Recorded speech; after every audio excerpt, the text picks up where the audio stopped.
Nirman Roshayon, powered by Asian Paints.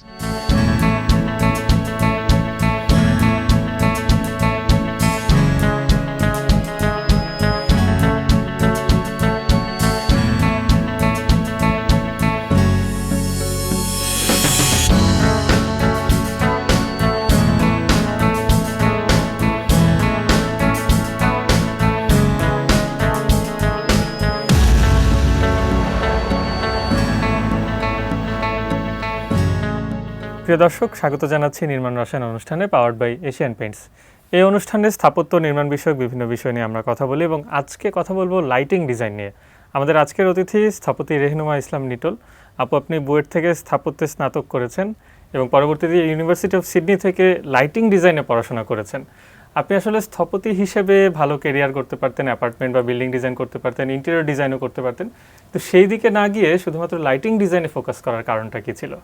আসলে পাশ করার পরে যখন বিভিন্ন ইন্টেরিয়রের প্রজেক্টের কাজ করা শুরু করলাম, তখন যেটা দেখলাম, যত সুন্দর টেক্সচার দিচ্ছি, যত সুন্দর ম্যাটেরিয়ালস দিচ্ছি, যত সুন্দর কালার দিচ্ছি, বিল্ডিংয়ের ভেতরে দেখা যাচ্ছে সুন্দর একটা লাইট বা এমন একটা কিছু যেটা দিয়ে আমার ওই টেক্সচারটা বা কালারটা সুন্দরভাবে হাইলাইট হচ্ছে না। এই একটা কারণে হয়তো দেখা যাচ্ছে যে ইন্টেরিয়র ডিজাইনিংয়ের যে আসল সৌন্দর্যটা ফুটে উঠছে না।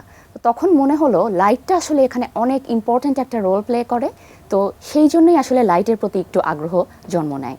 তারপরে যখন লাইটিং ডিজাইনিংয়ের একটা কাজ শুরু করলাম, তখন থেকে মোটামুটি দেখা যাচ্ছে যে আমার লাইটিংয়ের প্রতি ভালোবাসা বাড়ছে। লাইটিংয়ের যে বিশাল একটা effect on architecture and interior design, সেটা তখন বোঝা গেল।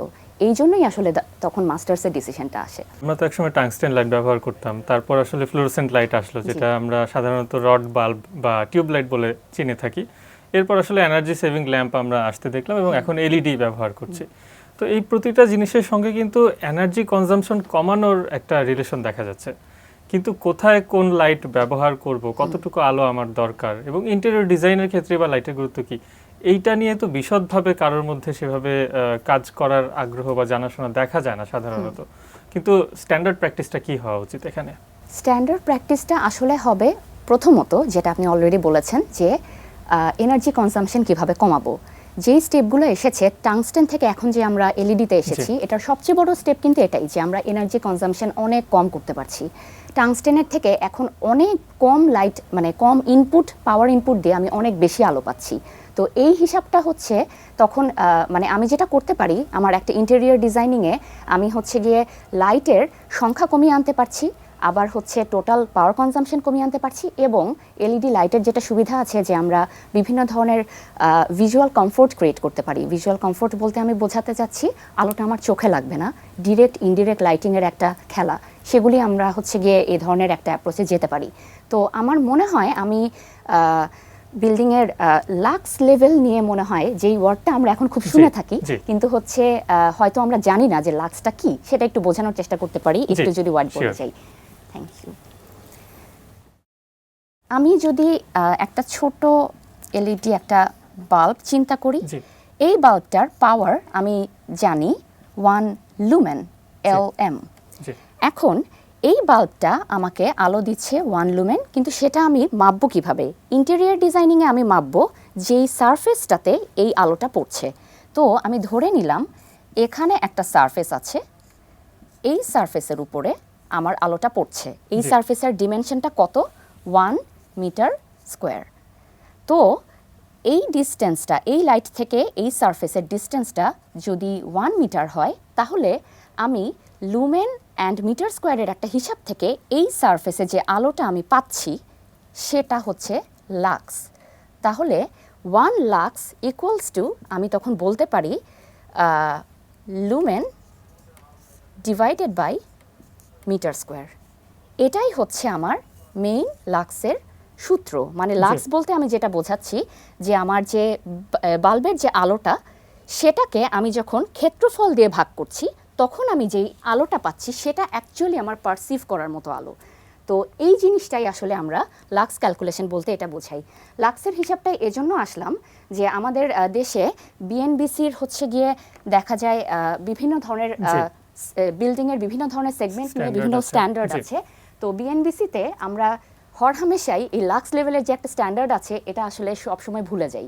তো ইন্টেরিয়র লাইটিং এর একটা কমপ্লিট স্ট্যান্ডার্ড এখানে দেয়া আছে, আরও কিছু অ্যাডিশন হয়তো দরকার, বাট বেসিক যেটা দিয়ে আমি কাজটা করতে পারবো সেই হিসাবটা আছে এখান থেকে। যেমন আমি পারবো রেসিডেন্সিয়ালের ক্ষেত্রে আমার দেখা যাবে আমি ডাইনিংয়ে যখন বসে খাচ্ছি 200, 250, 300 লাক্স আমার জন্য ওকে। আবার যখন আমি ওয়ার্ক প্লেসে কাজ করছি আমার ওয়ার্কটপের উপরে মিনিমাম 300 লাক্স ইজ ম্যান্ডেটরি।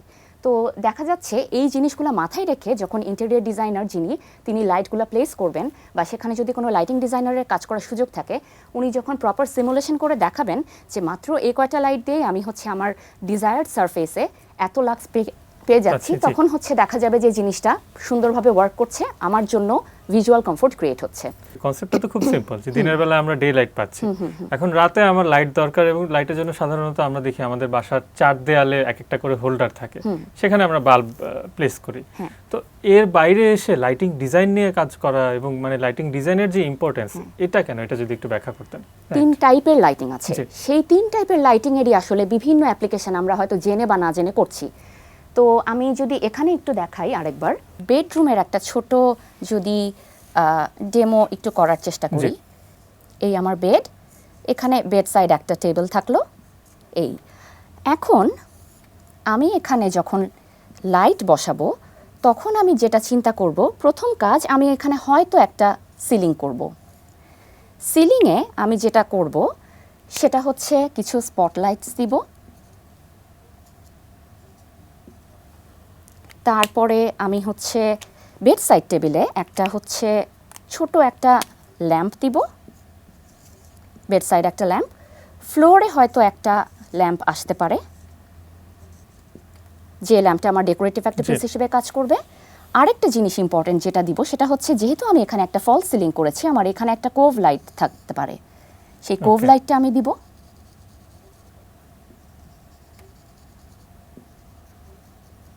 আচ্ছা, আর আরেকটা জিনিস যেটা আমি করতে পারি সেটা হচ্ছে সেন্টার থেকে হয়তো আমি একটা ডেকোরেটিভ একটা পেন্ডেন্ট ঝুলাতে পারি।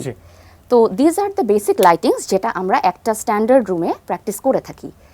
আচ্ছা, তো এই ক্ষেত্রে আমি যখন স্পটলাইটসগুলি দিচ্ছি, এই স্পটলাইটসগুলি বেসিক্যালি আমার রুমে আমি রিডিং পারপাস হোক বা যে কোনো কাজ হোক, ক্যাবিনেট খুলে আমি একটা জিনিস বের করছি, সব ধরনের পারপাসের জন্য যে আইটেমটা যেই লাইটিংটা আমি ইউজ করছি সেটাকে বলছি আমি টাস্ক লাইটিং।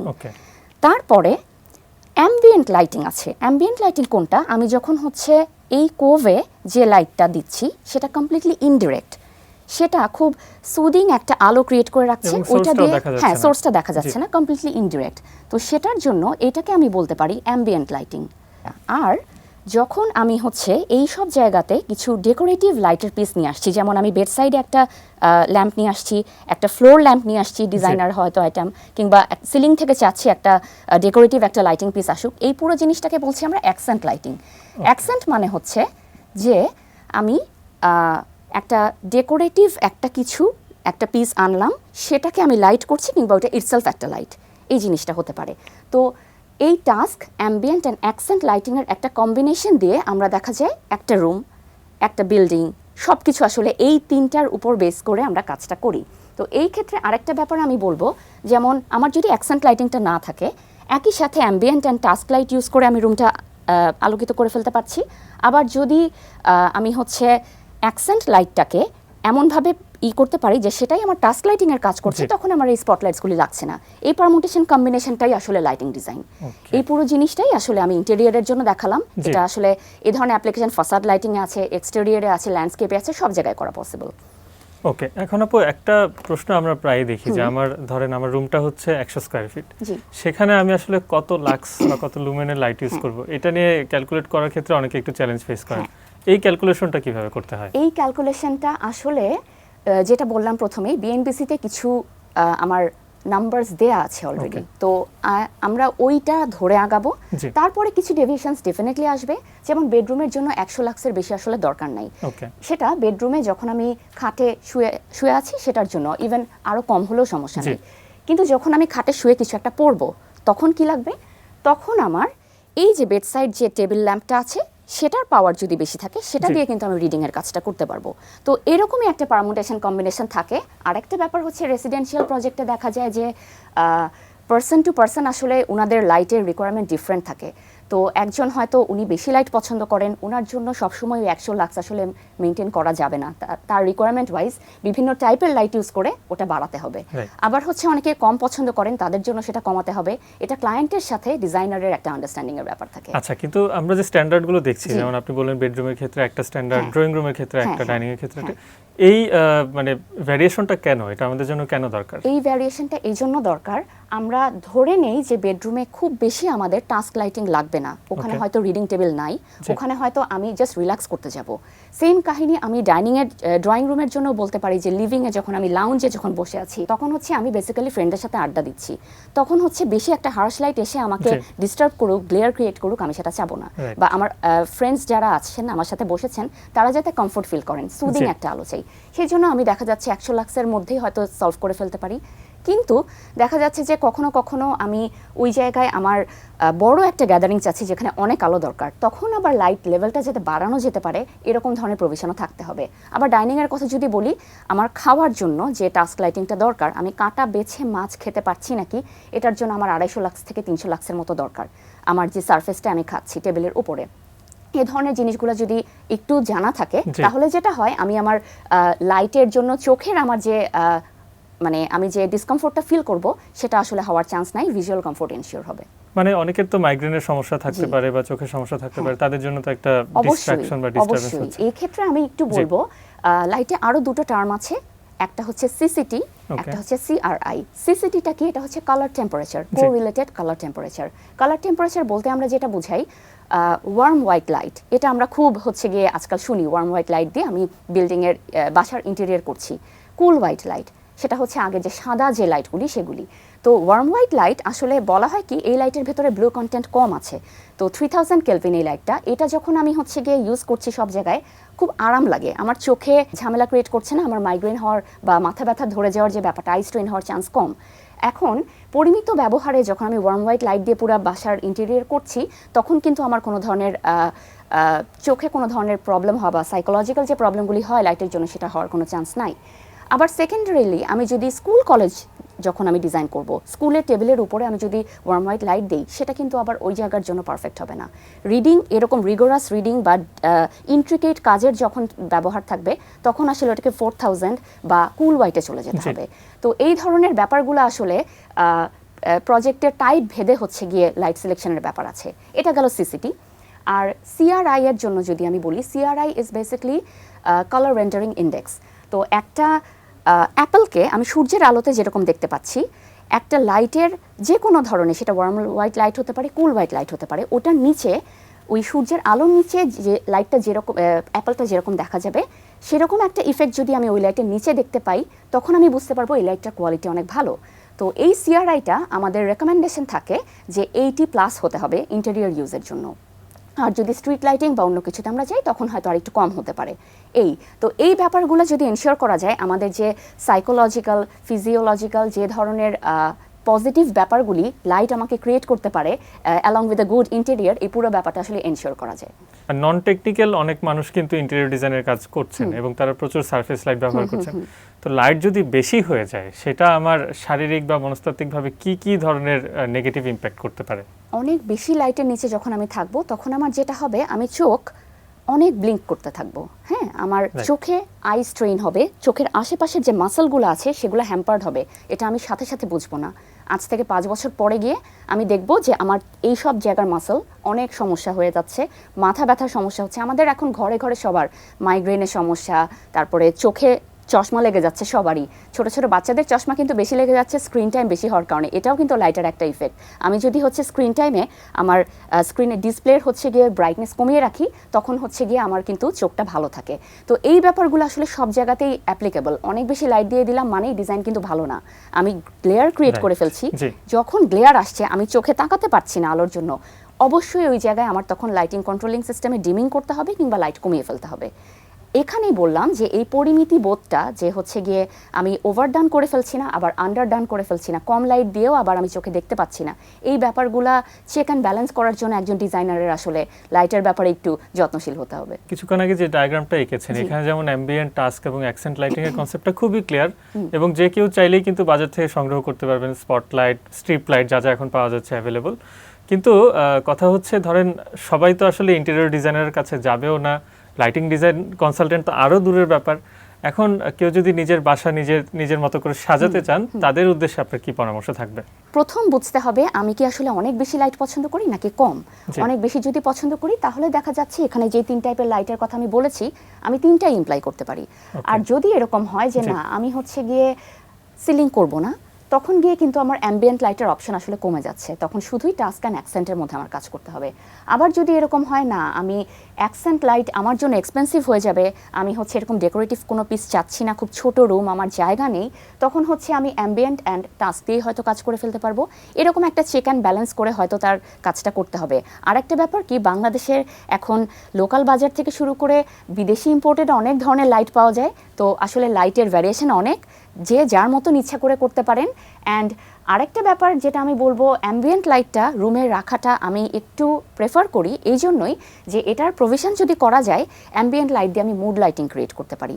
আমার একটা বেডরুম, সেটাতে আমি সবসময় ওয়ার্ম হোয়াইট একটু সোনালি আভার লাইট দিলাম, সবসময় সেটা হয়তো দরকার নাই, আমি একটু কালারফুল লাইট চাচ্ছি, আমি গ্রিন, রেড, ম্যাজেন্টা অনেক ধরনের কালারে যেতে পারি, একটাই লাইট থাকবে, সেটাতে কালার চেঞ্জিং অপশন থাকবে। এটা আমার মুডকে অনেক আপলিফট করে। যখন আমি আই এম ফিলিং ডাউন, আমাকে হচ্ছে লাইটের এই কালারটা আমাকে সাইকোলজিক্যালি ইম্প্যাক্ট করে আমার মুডটা ভালো করবে। ওই ব্যাপারটাও আমি বলবো যারা নিজেরা কাজ করতে চাচ্ছেন তাদের জন্য, তারা যদি এই ব্যাপারটাও মাথায় রাখেন, হয়তো তারা দিন শেষে যখন ওই রুমটাতে থাকবেন they will feel good. Lighting এর আর কি কি ধরন হতে পারে আপু, বা আমরা আসলে কি ব্যবহার করতে পারি আমাদের প্রতিদিনকার জীবনে? লাইটের ধরনের মধ্যে আমি আসলে বলবো যে স্পটলাইটস তো এখন আসলে অনেক ধরনের আছে, এটার জন্য সবসময় সিলিং দরকার হয় না, রিসেস্ট করেও লাগানো যায়, সারফেসে একেবারে স্ল্যাবেও আমি বসায় দিতে পারি। এইটা আসলে স্পটলাইটসের বিভিন্ন ধরনের ভ্যারিয়েশন আছে, আপনি আসলে আপনার ওই পার্টিকুলার রুমে কী ধরনের কাজ চাচ্ছেন সেটার জন্য আপনি এটা ইউজ করতে পারেন। আজকাল রিডিং পারপাসে দেখা যায় যে আমরা লিনিয়ার অনেক ধরনের লাইট ইউজ করি, এগুলোর মুখে এক ধরনের ডিফিউজার লাগানো থাকে, তো এই জন্য এটা কমপ্লিটলি গ্লেয়ার ফ্রি হয়। তো এ ধরনের লাইট যদি আমি দিতে পারি তাহলে আমার হচ্ছে পড়াশোনা করছি যে জায়গাটাতে বা ইভেন ডাইনিংয়ের উপরেও আমি হচ্ছে একটা গ্লেয়ার ফ্রি একটা সিচুয়েশন পাবো। আর অ্যাকসেন্ট লাইটিংয়ের ব্যাপারটা এটাই বললাম, এটা কমপ্লিটলি সাবজেক্টিভ, ক্লায়েন্ট যেরকমভাবে পছন্দ করেন সেরকমভাবে উনি কাজটা করতে পারেন। তো ওভারঅল আমি বলবো এই 3 টাইপের লাইট দিয়েই পুরোটা করা যেতে পারে। আর আরেকটা ব্যাপার, অনেক সময় দেখা যায় যে আমি হচ্ছে একটা রুমে ফার্নিচার আসলে আমার খুব বেশি নাই, এখন লাইটের এত ধরনের ভ্যারিয়েশন আছে যে আমরা শুধু লাইট দিয়ে ইন্টেরিয়র ডিজাইনটা করে ফেলতে পারি। এ ধরনের কাজ আমরা আসলে অনেক সময় করা হয়েছে। আর কাস্টমাইজ লাইট আজকাল যেমন অনেক জায়গাতে দেখা যায় কি হ্যান্ডমেড এক একটা শেল বানিয়ে হচ্ছে টেবিল ল্যাম্প বা হচ্ছে গিয়ে ফ্লোর ল্যাম্প করে ফেলা হচ্ছে, ছোট একটা পিস নিয়ে আসলে রুমের লুকটাই বদলে যায়। তো যারা কোনো ডিজাইনারের কাছে যেতে পারছেন না এই মোমেন্টে হয়তো, তাদের জন্য আমি বলবো এরকম অনেক ভ্যারিয়েশন আছে, একটু জাস্ট চারপাশে তাকালেই অনেক অপশন আপনারা পাবেন। সামগ্রিকভাবে আপু আমরা আসলে ইনডোর লাইটিং বা ইন্টেরিয়র লাইটিং নিয়ে কথা বললাম, কিন্তু লাইটিং এর আর কি কি স্কোপ বা অপরচুনিটি রয়েছে? যেমন যারা একটা ফ্ল্যাটে থাকছেন তাদের ক্ষেত্রে তো এক ধরনের সলিউশন, কিন্তু অনেকেরই হয়তো একটা নিজস্ব ডুপ্লেক্স বাড়ি, সামনে ল্যান্ডস্কেপিং এরও জায়গা রয়েছে, তাদের ক্ষেত্রে লাইটিং এর আসলে অপরচুনিটিটা কেমন হতে পারে? আসলে আর্কিটেকচার লাইটিং অনেক হিউজ একটা পার্ট। আর্কিটেকচার যত জায়গায় আমি করতে পারছি প্রত্যেকটা জায়গায় আমার লাইটিং এর প্রভিশন থাকতে পারে। যেমন আমি ইন্টেরিয়রে করছি, এক্সটেরিয়র ফাসাডে করতে পারছি, আউটডোর ল্যান্ডস্কেপে করতে পারছি, আউটডোরে ওয়াটার বডিতে একটা স্পেশাল কোনো ইফেক্ট আনতে পারছি। আবার হচ্ছে গিয়ে অনেকে দেখা যায় যে একটা আউটডোর একটা বড় সুইমিং পুল আছে, সেটাতে ওনারা ফাউন্টেন করছেন, ফাউন্টেনের ড্যান্সিং লাইটিং করতে পারছি, অনেক ধরনের ব্যাপার আছে। তো আর্কিটেকচার লাইটিং যেটা, সেটা মেইনলি ডিল করে যত জায়গায় আমার আর্কিটেকচারাল এলিমেন্ট আছে প্রত্যেকটা জায়গায় আমার এমন একটা ভাবে জিনিসটা মার্জ করতে হবে লাইটিংটা, যেটা বেসিক্যালি আপনার কোনো মানে দেখে মনে হবে না যে জোর করে বসানো, বিল্ডিংয়ের যে এক একটা এলিমেন্ট আছে সেটার সাথে মার্জড হয়ে যাওয়া একটা লাইটিং হবে। আমার চোখে লাগবে না, বাট আমি আলোটা দেখব। আলোর আর্কিটেকচার লাইটিংয়ের মূল কাজ এটাই, আলোর সোর্সটাকে ঢেকে দিয়ে আলোটাকে যাতে আমরা ফিল করতে পারি, এটাই হচ্ছে মেইন কাহিনী। তো আমি যখন ল্যান্ডস্কেপে কাজ করছি, ল্যান্ডস্কেপের কিছু জায়গা আমার থাকবে, আমার পাথওয়ে থাকবে ল্যান্ডস্কেপে, পাথওয়ে বরাবর লাইটিং হতে পারে। তারপরে আমি পাথওয়ে বরাবর গিয়ে হয়তো একটা সিটিং আছে, আমার সিটিং বরাবর, সিটিংয়ে কিছু ছোট একটা কোজি লাইটিং আমি করলাম, ওখানে বসে ফ্রেন্ডরা মিলে আড্ডা দিলাম, এরকম একটা জায়গা ক্রিয়েট করা যায় সম্পূর্ণ লাইট দিয়ে। আবার একটা সুন্দর একটা আমার ডেকোরেটিভ গাছ আছে, সেই গাছটার নিচেও হচ্ছে আমি এমনভাবে লাইট দিলাম, গাছের সুন্দর ফিচারগুলো রাতের বেলা আমি দেখতে পাচ্ছি। আর এক্সটেরিয়ার ফাসাদ লাইটিংয়ের ব্যাপার যদি বলি, সেটা তো বিল্ডিংয়ের এক্সটেরিয়ারে দেখা যাচ্ছে খুব সুন্দর একটা ক্যানোপি বের হয়ে এসেছে, একটা বারান্দা, যেটা রাতের বেলা দেখাই যাচ্ছে না। ওইটাকে হয়তো এমনভাবে লাইট করা যে ওটার যে একটা ডেফিনেশন আছে, ওটার যে একটা ফর্ম আছে, সেটাকে হাইলাইট করা। তো এভাবে হচ্ছে গিয়ে আমরা আরও অনেক লাইক এক্সটেরিয়ার করতে পারি, তারপরে ল্যান্ডস্কেপে করতে পারি। আর বিল্ডিং বড় ফাসাডের যখন এক্সটেরিয়ার ফাসাড লাইটিং আসে, তখন তো ওইটা আবার অন্যভাবে চলে যায়। অনেক সময় ওটাতে মিডিয়া লাইটিং করা হয়, যে RGB লাইটিং দিয়ে ওটাতে ওয়েভ করা হচ্ছে, ডিজাইন করা হচ্ছে, কমার্শিয়াল পারপাসে ইউজ করা হয় অনেক সময়। অনেক বড় ভ্যারিয়েশন আসলে।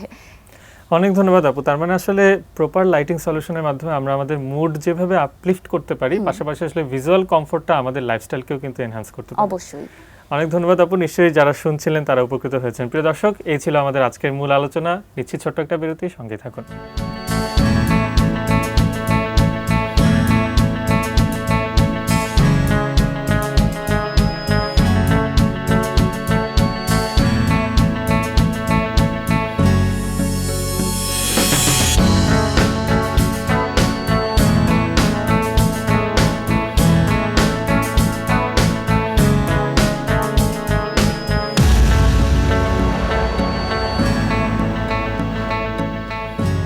Powered by Asian Paints.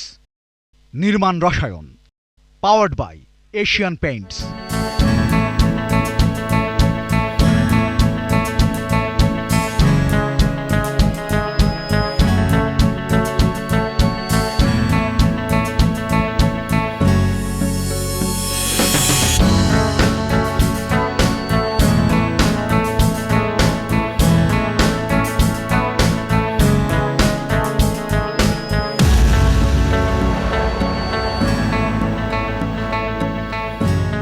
বিরতির পর নির্মাণ রসায়ন অনুষ্ঠানে আরও একবার স্বাগত জানাচ্ছি।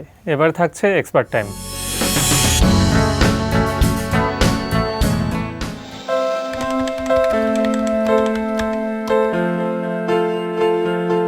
The country itself is going through a major growth phase. We are seeing a lot of demographic shifts that are happening. People are actually investing a lot on their homes, and we want to be part of that journey. And with that, we are able to cater to so many consumers across the country. We are present in all 64 districts, and we have more than 10 depots across the country.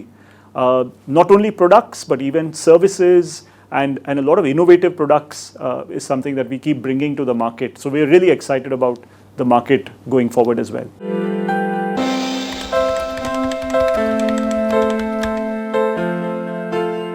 We're seeing consumers really experiment a lot. Compared to many other countries that I have seen and witnessed, I've seen consumers here become increasingly color confident. And therefore, consumers are actually asking for more and more different types of color combinations. People are very, very excited about trying different finishes in their home. We're seeing, for example, our Royal Play interior textures do extremely well, and we keep introducing more and more ranges of Royal Play textures. In fact, we're just about to launch another path-breaking set of textures in the Royal Play domain.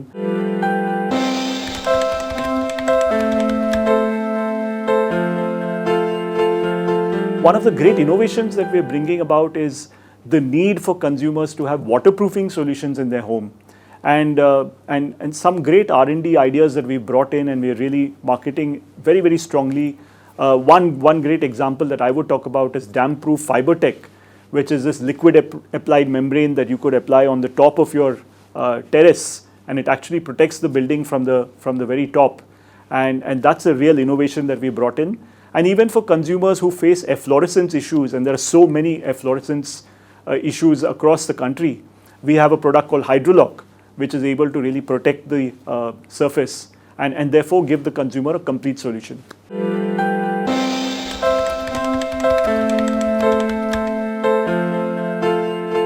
Color Next as a concept has been around for more than 20 years. It's something that originated in India, and then in recent years we've taken it to other countries in South Asia as well. Nepal and Bangladesh are examples. And what we've done in this current year is we've involved a lot more of the Bangladesh architect and expert community. We got them to share what are some of the socio-cultural trends that are happening in the Bangladesh landscape. So they shared those inputs as well, based on which, after synthesizing all these inputs, and one very interesting thing I must say is the trends are pretty common across South Asia. We've been able to synthesize all these inputs and come across, arrive at 4 different themes, which I believe are extremely relatable. And when we see the themes, when you read about the themes, you will find that they're extremely relatable across South Asia. And the kind of shades and textures and patterns that are associated with each of the themes are something that every single architect and interior designer will be excited about. And I'm sure every consumer would want to use that in their home.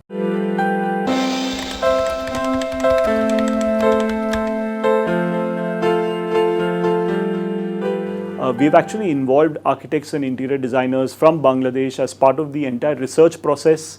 In the last few years, we've had expert opinions being taken from them at a very early stage. So they've been part of the pre-research process as well. Some of them have been part of group discussions along with other architects from both India, Nepal and other countries. So they've given their inputs. And the final output, as you see, is something that's really inspiring. It's something that everyone can relate to.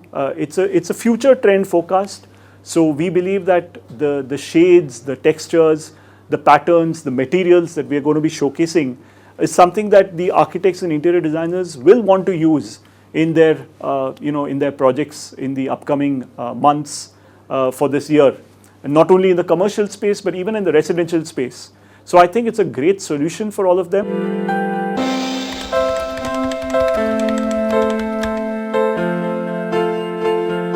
I have 2 favorites among the themes. The first one is soil. Everything about the shades in soil, the materials, the textures really bring me back to my childhood and the experiences that I've had growing up. So I find that quite relatable. The second theme that I really love is into the deep. The kind of shades that are as part of that theme, the kind of colors, the kind of vibrant blues in general is something that I'm really excited about. I think I'm a sea-loving person, and therefore really love everything to do with into the deep and in the mysteries of the deep. এই ছিল আমাদের আজকের অনুষ্ঠান। আপনার যদি কোনো প্রশ্ন, মতামত বা পরামর্শ থেকে থাকে জানাতে পারেন ইমেলের মাধ্যমে। পাশাপাশি আপনার নিজের কোনো প্রকল্পের জন্য যদি বিশেষজ্ঞের পরামর্শ প্রয়োজন হয় সেটিও আমাদের কাছে লিখতে পারেন। ভালো থাকুন, সুস্থ থাকুন, এটিএন নিউজের সঙ্গে থাকুন। শুভরাত্রি।